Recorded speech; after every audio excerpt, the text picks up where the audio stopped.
다 함께 찬송가 151장을 부르시며 고난주간 특별 새벽기도회 6번째 예배를 주님 앞에 올려드리십니다.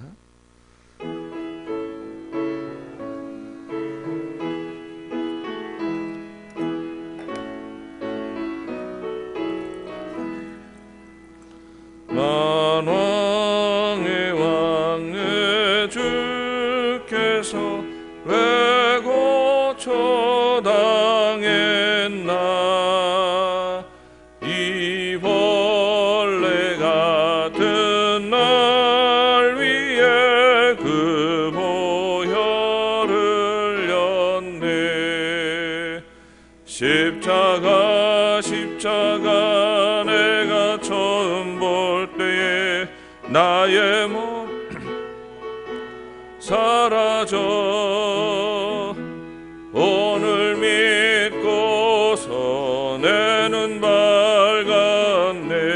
참 내 기쁨 영원하도다. 주 십자가 못 박힘은 속죄함 아닌가. 그 긍휼함과 그 은혜 말할 수 없도다. 십자가 내가 처음 볼 때에 나의 맘에 큰 고통 사라져. 오늘 믿고서 내 눈 밝았네. 참 내 기쁨 영원하도다. 늘으로도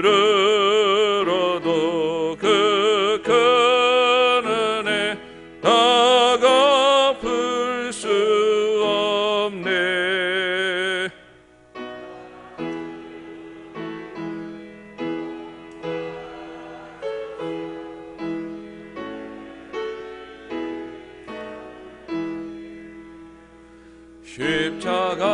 십자가 내가 처음 볼 때에 나의 몸에 큰 고통 사라져. 오늘 믿고서 내 눈 밝았네. 참 내 기쁨 영원하도다.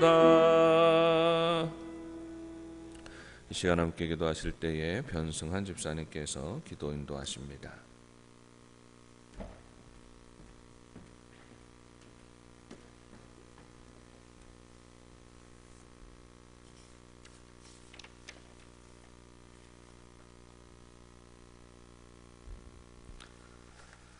기도드리겠습니다.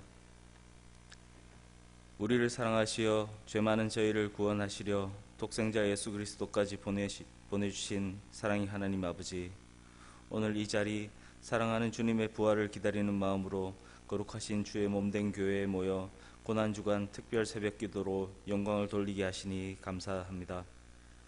이 예배를 통해 주님의 피 흘리심과 수치 고난의 시간과 희생을 깊이 묵상하게 하시고 주님의 한없는 사랑을 다시 마음속에 새기는 시간이 되도록 인도하여 주시옵소서. 우리 죄를 대신 지시려고 아버지 하나님의 뜻을 따라 십자가 고난을 택하신 주님을 생각하면서 우리도 주님을 따라 살기를 다짐하는 귀한 자리가 되게 하여 주시옵소서. 오늘 저희가 이 자리에서 십자가 사랑을 체험하도록 하여 주시고 주님의 제자로 새롭게 거듭나는 귀한 하루가 되도록 인도하여 주시고 주님을 간절히 사모하는 마음으로 안식 후 첫날 아직 어두울 때 무덤을 찾는 막달라 마리아의 마음으로 부활의 아침을 기다리는 시간이 될 수 있도록 인도하여 주시옵소서. 사랑의 주님, 세상은 지금 코로나19 바이러스로 인해 전 세계적으로 수많은 사람들이 고통당하고 있습니다. 이 시련의 시기에도 오직 주님만 바라보며 질병으로 고통당하는 이웃을 돌아보게 하시고 하루속히 이 어려움을 극복하고 일상으로 돌아갈 수 있는 축복을 허락하여 주시옵소서. 국가와 지역을 떠나 고통받고 있는 모든 이를 위로하여 주시고 이 어려움을 이겨내기 위해 자기를 희생하고 있는 의료진들과 봉사자들을 축복하시어 이 어려움 속에서도 굳건히 이겨나갈 수 있는 마음과 건강을 허락하여 주시옵소서. 또한 이 일로 인해 육체적으로 경제적으로 어려움 당하고 있는 자와 슬픔 당한 이웃들을 먼저 생각하는 사랑의 마음을 저에게 허락하여 주시옵고, 위정자들을 인도하시어 이 어려움을 극복하기 위한 지혜와 명철 그리고 선한 마음을 내려 주시옵소서. 한 달 넘는 시간 동안 저희들 함께 이 자리에 모여 예배와 찬양을 드리지 못하고 있습니다. 하지만 어느 자리에서든 주님의 날을 기억하고 주님께서 허락하신 몸된 교회를 기억하며 주님의 이름을 전하고 사랑을 실천하며 주님의 자녀로 살아갈 수 있도록 인도하여 주시옵소서. 영도 가족들 모두 어디에 어떤 모습으로도 주님의 부활을 기념할 수 있도록 인도하여 주시고, 창고라는 전염병의 시기에도 건강을 허락하여 주시고, 육신의 질병으로 고통당하고 있는 성도들의 능력의 손으로 어루만져 주시고, 멀리 출타 중인 성도들도 사랑으로 돌보시어 주님의 전을 사모하도록 인도하여 주시옵소서. 이 새벽 주님의 십자가의 고난과 희생과 함께 부활의 소망을 전하시기 위해 단에 세우신 목사님을 영육간의 강건함으로 지켜주시고 크신 능력으로 붙드시어 축복의 말씀 되도록 하여 주시옵소서. 예배의 모든 시간을 주님께 의탁하오며 이 모든 말씀 주 예수 이름 받들어 기도드렸습니다.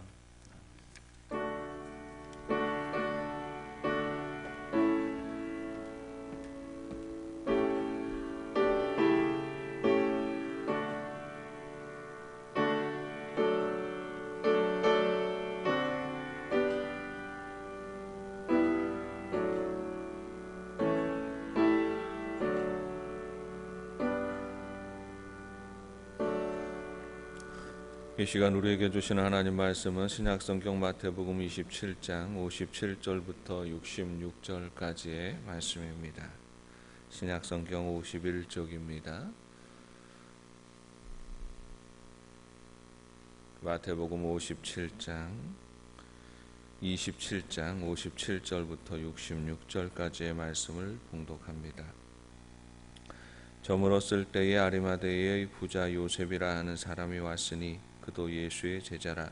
빌라도에게 가서 예수의 시체를 달라 하니 이에 빌라도가 내주라 명령하거늘 요셉이 시체를 가져다가 깨끗한 세마포로 싸서 바위 속에 판 자기 새 무덤에 넣어두고 큰 돌을 굴려 무덤 문에 놓고 가니 거기 막달라 마리아와 다른 마리아가 무덤을 향하여 앉았더라.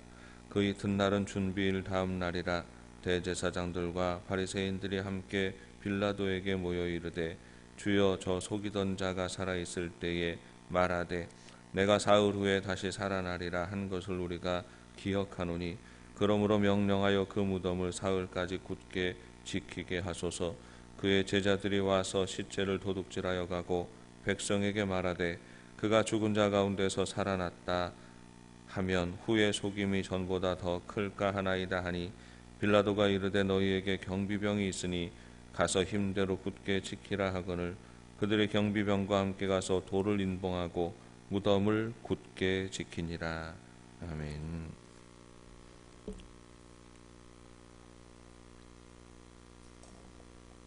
예수님이 사형당하신 날은 안식일 전날입니다. 유대인들의 하루는 우리처럼 아침으로 시작해서 저녁으로 마치는 것이 아니고 유대인들의 하루는 저녁으로 시작해서 저녁으로 마칩니다. 그러니까 예수님이 죽으신 사형당하신 날이 안식일 전날이니까 예수님이 죽으신 그날 저녁서부터 안식일이 시작이 되어지는 것입니다. 유대인들에게 안식일이라 하는 것은 모든 것이 일시 정지되어지는 시간입니다. 일을 할 수가 없지요. 그때 장례가 나더라도 장례를 치를 수가 없습니다. 사람이 죽어도 안식일에 겹치면 장례를 치를 수가 없고 그냥 그대로 내버려둔 채로 안식일이 지나갈 때까지 기다려야 하는 것입니다. 그래서 예수님은 죽으시고 난 이후에 곧바로 장례가 진행이 되는 것입니다.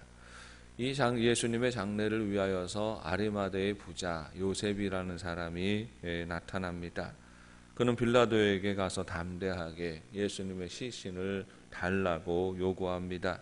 그리고 자기를 위하여 예비해 두었던 새 무덤, 아직까지 한 번도 장례를 치른 적이 없는 새 무덤에 예수님의 시신을 안치하게 되는 것입니다. 급하게 이 장례가 진행되었기 때문에 어떤 중요한 절차를 지키지는 못했습니다. 예수님의 몸을 정성껏 씻겨내고 향유로 처리를 해야 하는데 그런 절차도 가지지 못하고 그저 깨끗한 세마포에 싸서 예수님을 그냥 무덤에 누이게 되는 것입니다. 이런 현실이 너무나도 가슴 아픈 이들이 있었습니다. 갈릴리에서부터 예수님을 따라왔던, 예수님의 곁을 지키던 여인들입니다. 오늘 말씀에서도 보면 막달라 마리아와 또 다른 마리아가 예수님이 장례 치르는 거기까지 쫓아와서 그 무덤을 향하여 지켜보고 있었습니다. 예수님의 무덤의 위치를 정확히 보고 있는 것이지요. 안식일이 지나면 곧바로 와서 미처 다하지 못했던 대로 예수님의 몸을 씻겨내고 또 향유로 시신 처리를 하고자 하는 이런 마음과 생각을 가지고 이 무덤까지 뒤따라 온 것입니다. 그리고 성경은 부연 설명을 합니다. 예수님이 무덤에 계시는 동안에 그 예수님의 무덤이 얼마나 철저하게 지켜졌는지를 기록하고 있는 것입니다. 왜냐하면 예수님이 죽으시고 사흘 만에 다시 살아나겠다 하신 말씀은 이미 그 이전에 예수님이 많이 말씀을 하셨습니다. 그래서 예수님의 제자들뿐만 아니라 예수님을 죽인 자들도, 대제사장들과 또 예수님을 죽이는데 앞장섰던 유대인들도 이미 예수님의 이 가르침을 알고 있었던 것이지요. 그런데 그들은 예수님의 부활을 믿지 않았습니다. 예수님이 다시 살아난다라는 이 개념을 정확히 알지 못했어요. 그래서 또 이 일들에 대하여서 혹시라도 제자들이 동원되어지고 다른 이들이 동원되어져서 예수님의 시신을 훔쳐내다가 그리고 예수님이 부활했다고 말하지 않을까, 이렇게 염려한 것이지요. 그래서 철저하게 예수님의 이 무덤은 이 대제사장의 그 군사들에 의하여서 통제가 되어집니다. 누구나 쉽게 접근하지 못하게 만들어 놓은 것이지요. 예수님의 부활 사건을 막으려고 모든 인간적인 방법이 동원이 되어서 방해하고 있고 회방하고 있었다라는 것을 기록하고 있는 것입니다. 그렇게 정신이 없이 두 날 밤이 지나가게 되는 것입니다. 우리는 이렇게 진행되어지는 모습을 보면서 하나님의 일이 어떤 모습으로 완성되어지는지를 생각하게 됩니다. 때때로 하나님의 역사는 예기치 않았던 곳에서 예기치 않았던 사람을 통하여 이루어지고 완성되어지는 것을 봅니다. 예수님이 죽으시고 난 후에 예수님의 시신을 급하게 장례를 치루어야 하는데 이때에 나선 사람이 있습니다. 아리마대의 부자 요셉이라고 하는 분이 이 상황에서 나서게 됩니다. 이 아리마대 요셉은 이후에 다른 성경에서 언급되어지지 않습니다. 이전에도 나타나지 않고 이후에도 나타나지 않는 분입니다. 그런데 57절 말씀을 보니까 이 아리마대 사람 요셉에 대하여서도 그도 예수의 제자다, 이렇게 증거하고 있습니다. 사실 아무에게나 제자라는 이름을 붙이지 않습니다. 특별히 예수님의 제자를 지칭할 때에는 그가 밀접하게 예수님과 연관이 되어져 있었고 예수님의 가르침을 받았고 주님을 따르기를 또 결단하고 헌신했던 사람, 맹세하고 주님을 따랐던 사람들만 제자라고 일컫는 것이지요. 그럼에도 불구하고 아리마대 사람 요셉이 그 이전에나 이후에나 드러나지 않은 이유가 무엇이었겠습니까? 드러내지 못하는 베드로나 요한처럼 드러내놓고 예수님의 제자로서의 삶을 살지 못하는 이유가 있었기 때문이겠지요. 요셉은 예수의 제자이지만 드러내놓고 예수를 따르지 못했습니다. 아마 그의 신분이 특별했기 때문으로 그렇게 생각이 되어집니다. 그는 사내들인 공회의 공회원이었습니다. 그러니까 바리새인이었겠지요. 신분이 아주 높은 사람이었습니다. 지위가 견고한 사람이었습니다. 중요한 직책을 가지고 있었던 사람입니다. 그러니까 이 요셉이 드러내놓고 자기 신분이 드러나게 되니까 드러내놓고 예수님을 쫓지는 못하고 그저 숨은 제자로서 예수님을 후원하고 섬기고 있었던 것입니다. 그러나 이 아리마대 사람 요셉이 끝까지 숨어 있는 자로 있지 않습니다. 중요한 때에 나서야 될 때가 되니까 이 사람은 자기의 모든 신분이 드러나는 것을 감수하고 나서게 됩니다. 빌라도에게 나아가서 당돌이 요구합니다. 이 사실 자체도 이 아리마대 사람 요셉의 신분이 얼마나 높은지를 보여주는 것이지요. 아무나 간다고 빌라도가 만나 주기나 합니까? 그러니까 빌라도에게 나아가서 당돌하게 담대히 예수의 시신을 달라라고 이렇게 요구할 수 있는 것은 빌라도하고도 친분이 있었다는 것이죠. 어느 정도 높은 지위에 있었는지를 우리가 확인해 볼 수 있는 말씀입니다. 그렇게 빌라도를 만나서 예수님의 시신을 받아서 그는 자신을 위해서 예비해 놓았던 그 무덤에, 새 무덤에 예수님을 장사하고 있습니다. 결정적인 순간에 숨겨져 있던 제자가 등장하고 그 제자를 통하여서 또 그 시기에 중요한 과정을 감당하게 하는 거지요. 우리 주님의 일을 완성시켜 나아가고 있는 것입니다. 예수님의 시신을 장사하는 데 있어서 베드로나 요한이나 다른 12 제자들이 움직이지 않고 유명한 주님의 제자들이 나타나는 것이 아니라 숨겨져 있었던 사람, 아리마대 사람 요셉이 그 사명을 감당해 나아가고 있는 이 사실이 오늘 우리에게 주는 의미가 무엇입니까? 나무는 큰 뿌리가 있지요. 한 그루에 큰 나무가 자라는 것을 보면 큰 뿌리가 있습니다. 큰 줄기가 있습니다. 큰 가지가 있습니다. 잔가지가 있습니다. 이것들을 다 합쳐서 나무라고 하는 것이죠. 우리 주님의 복음의 역사가 일어나는 데 있어서 우리 주님께서 정확한 때에 합당한 때에 세우시는 사람들이 있습니다. 어떤 사람은 줄기처럼 살아가기도 합니다. 어떤 사람은 가지처럼 살아가기도 합니다. 어떤 사람은 잔가지처럼 살아가기도 합니다. 그러나 각자의 삶의 자리에서 감당해야 될 때에 주님 주신 사명을 감당해 나아가는 사람들을 통하여서 그 순종을 통하여서 하나님 나라의 역사가, 복음의 선한 역사가 이루어지고 완성되어진다는 사실을 우리는 보게 되는 것입니다. 예수님의 제자들도 그렇습니다. 각자의 역할에 따라서 수많은 제자들이 준비되어져 있는 것입니다. 누구 한 사람 때문에, 기둥 같은 한 사람 때문에 주님의 교회가 완성되어지고 이루어지는 것 아닙니다.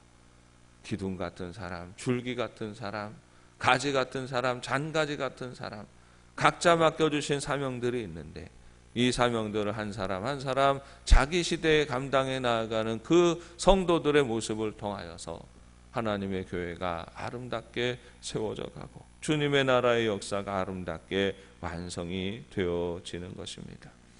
우리 주님은 각자의 역할에 따라 필요한 부분에서 준비된 사람을 등장시키고 있는 것입니다. 이 말씀이 오늘 우리에게 주시는 의미가 무엇입니까? 우리 모두는 다 각자의 사명이 있는 것이지요.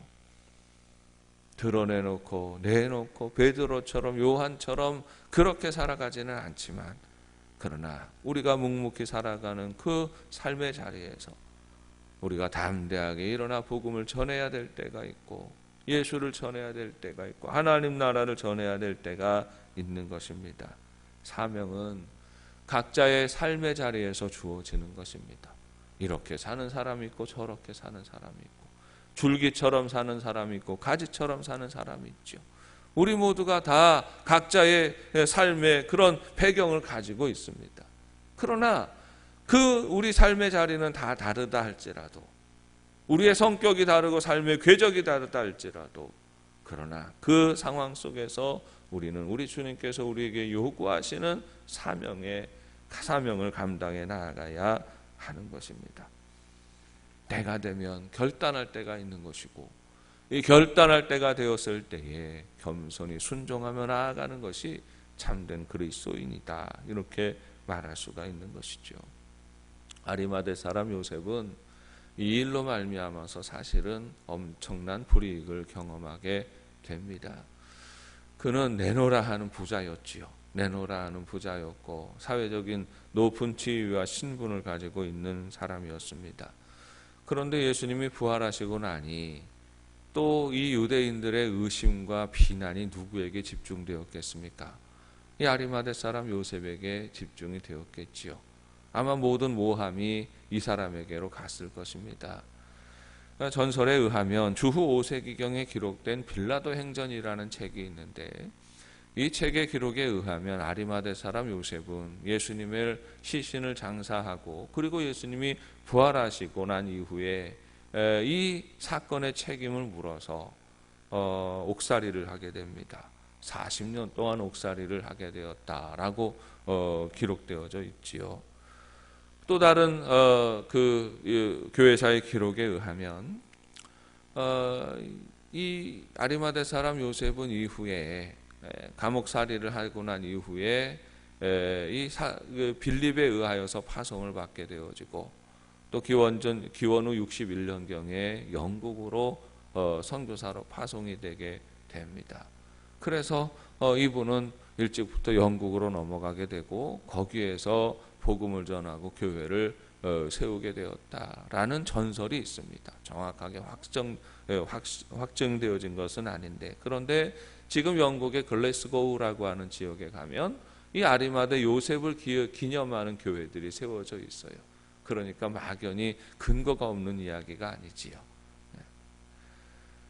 하나님이 부르실 때가 되면 재산도 내려놓고 사회적 지위와 또 명망과 이제까지 이루어 놓았던 모든 것들 다 내려놓고 주님의 부르심에 헌신하고 또 순종하며 나아가는 수많은 사람들이 교회의 역사 속에는 있습니다. 그분들의 수고와 희생과 결단과 그분들이 감당했던 그 사명을 통하여서 오늘까지 하나님의 교회가 세워지고 오늘 우리는 주님의 복음을 듣고 살아가고 있는 것입니다. 수많은 믿음의 선배들이 있었습니다.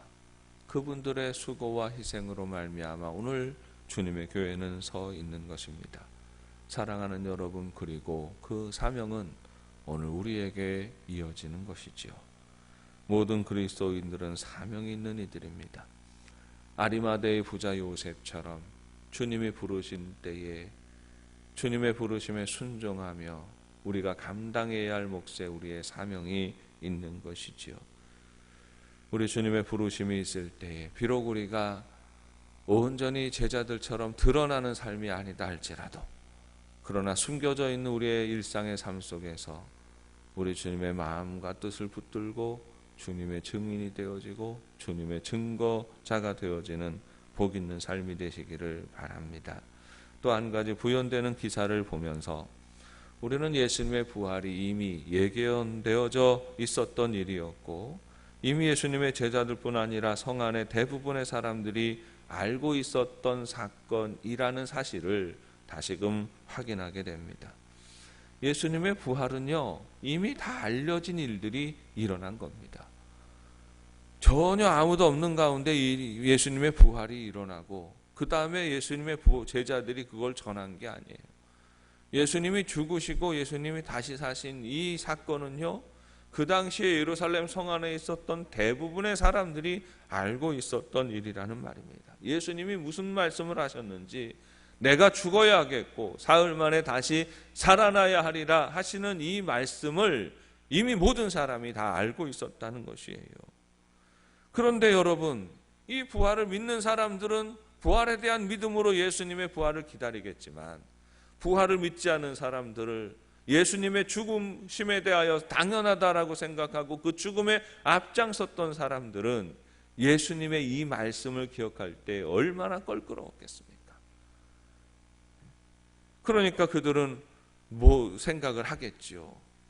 요즘 우리나라 사람들도 음모론이 많습니다만은 이 사람들도 음모론을 생각하지 않았겠습니까? 예수님 사람이 어떻게 죽었다가 다시 살아나겠냐? 그건 아마 이런 일들이 있을 거야. 아마 그런 일들에 대해서 제자들이 또 여러 가지 모의를 가지고 있고 계획을 가지고 있을 거야. 예수님의 제자들이 아마 예수님의 시신을 훔쳐낼지도 몰라. 무덤에 장사를 지냈지만 그 예수의 시신을 훔쳐내놓고 어디다 숨겨놓고 다른 곳에다 장사하고 다른 곳에 묻어놓고는 그 다음에 예수가 부활했다고 그렇게 거짓말할지 몰라. 여러분, 이 일들에 대해서요, 이미 하나님을 알지 못하는 사람들 안에 충분히 논의가 되어졌던 거예요. 그래서 대제사장들과 바리새인들과 수많은 사람들이 이 일들에 대해서 제자들이 또 다른 이야기를 언급하지 못하게 하는 방비를 다 하고 있는 것입니다. 저들이 빌라도에게 나아가서 요구하지요. 군사들을 좀 보내주십시오. 세워주셔서 무덤의 문을 지키게 하고, 혹시라도 제자들이 나타나서 혹시라도 밤에 제자들이 나타나서 시신을 훔쳐가지 못하도록 군사를 세워서 지켜달라고 그렇게 요청하게 되는 것입니다. 그때 빌라도가 이 일을 너무 터무니없게 생각했지요. 그는 로마인이니까. 그래서 빌라도가 말합니다. 너희에게도 군사가 있지 않느냐. 예수님을 잡아갔던 군사들이지요. 너희들에게도 군사들이 있지 않느냐. 이 군사들을 보내어서 무덤을 지키라, 이렇게 말합니다. 그래서 대제사장의 무리가 자신들의 사병들을 다 동원해서 무덤을 지키게 합니다. 여러분, 얼마나 철저히 지켰겠습니까? 허술하게 지켰겠습니까? 그날 밤이 얼마나 중요한 밤인데 대제사장들이, 이 사람들이 그렇게 허술하게 지켰겠습니까? 철저하게 지켰습니다. 혹시라도 제자들이 훔쳐가고 거짓말로 만들어낼까 봐 그것을 방지하기 위해 철저히 감시했습니다. 어떻게 보면 부활의 역사가 일어나지 못하도록 철저하게 인간적인 모든 조치를 다 취하고 있는 것입니다. 그런데 여러분, 이 기사가 증거하는 것이 무엇입니까? 역설적으로 예수님의 부활이 명쾌한 사실임을 증거하고 있는 것입니다. 모든 인간적인 가능성을 다 막았지 않습니까? 인간적으로 만들어낼 수 있는 부활에 대한 모든 가능성을 다 막아놓았지 않습니까? 상상할 수 있는 모든 가능성을 다 막았습니다. 그럼에도 불구하고 예수님의 부활이 일어난 것이지요. 부활은 사람의 일이 아니에요. 사람이 만들어내는 일이 아닙니다. 부활의 역사는 우리 하나님께서 하시는 일이에요. 우리 모든 인류를 구원하시기 위한 모든 구원 과정의 완성이 부활이기 때문에 예수님의 부활은 사람들이 그토록 막으려고 애를 쓰고 길을 썼지만 그럼에도 불구하고 일어난 역사적인 사실입니다. 사랑하는 여러분, 부활은 부인할 수 없는 역사적 사실이에요. 왜냐하면 상상할 수 있는 모든 가능성을 다 막아놓았기 때문입니다. 조작할 수 있는 모든 가능성을 다 막았기 때문이에요. 그럼에도 불구하고 모든 인간적인 그 회방을 넘어서서 예수님은 무덤에 머무시지 아니하고 다시 살아나셨습니다. 사람이 사람의 방법으로 하나님의 역사를 회방할 수 없습니다. 하나님의 일은 모든 인간적인 계산과 인간적인 수단과 방법을 다 넘어서서 일어나는 일이기 때문입니다. 사랑하는 여러분, 우리 영도의 가족들은 우리 역사의 주관자가 되시는 우리 하나님을 늘 기억할 수 있는 삶이 되시기를 바랍니다. 우리 인생을 우리가 주관하는 게 아니에요. 우리 인생의 모든 삶, 우리 역사의 모든 것을 주관하시는 분은 여호와 하나님이십니다. 인간의 관여로 좌우될 수가 없습니다. 인간이 어떻게 수를 쓴다고 하나님의 역사가 틀어질 수 있는 것이 아니에요. 하나님은 하나님의 계획대로 하나님의 시간에 하나님께서 계획하시고 생각하시는 합당한 방법으로 하나님의 일을 이루어 가십니다. 이걸 하나님의 섭리라고 말하는 것이에요. 부활은 하나님의 섭리와 하나님의 역사 가운데 진행되어지는 일입니다. 그 역사를 기억하며 날마다 담대히 살아계신 우리 하나님을 증거하고 살아가는 우리 영도의 가족들이 되시기를 주님의 이름으로 축원합니다. 기도하겠습니다. 사랑이 많으신 아버지 하나님, 은혜를 감사합니다. 고난주간 특별 새벽교회로 모이게 하시고 날마다 우리 주님의 고난과 죽으심을 생각하며 부활의 소망을 또 품게 하시니 감사합니다. 우리 주님이 죽으시고 다시 사신 이 역사는 우리 인간이 아무리 회방하고 방해하려고 하여도 막을 수 없는 일이었습니다. 하나님이 우리 모든 인생을 구원하시고 하나님의 자녀 삼으시는 일은 우리 인간이 아무리 반대하고 벗어나고 또 그 안에서 도망치려고 하여도 할 수 없는 일인 것을 다시금 깨닫습니다. 주님의 한량없는 은혜로 주의 백성들을 택하시고 하나님의 자녀 삼아주시니 감사합니다. 부르심에 합당하게 순종하며 나아가는 삶이 되게 하여 주옵소서. 우리가 비록 베드로나 요한처럼 드러내놓고 우리 하나님의 역사를 나타내고 드러내는 큰 기둥 같은 삶은 아니겠지만 그러나 우리는 또한 가지처럼 또한 잔가지처럼 우리에게 주신 사명이 있을 때에 우리가 기꺼이 순종하며 아리마대 사람 요셉처럼 순종하며 나아가는 삶이 되게 하여 주옵시고 결단하며 주님께서 주신 사명을 받을 때에는 또한 기꺼이 그 길을 갈 수 있는 믿음을 저희들에게 더하여 주시옵소서. 아버지 하나님, 이제 부활의 새벽을 기다립니다. 아버지 하나님, 겸손히 엎드리는 가운데에도 우리 삶의 소망이 있게 하여 주옵소서. 예수님의 십자가 그 죽으심의 사건 이후에 예수님의 부활하심이 있었다는 이 사실이 오늘 우리에게 주는 중요한 의미가 무엇이겠습니까?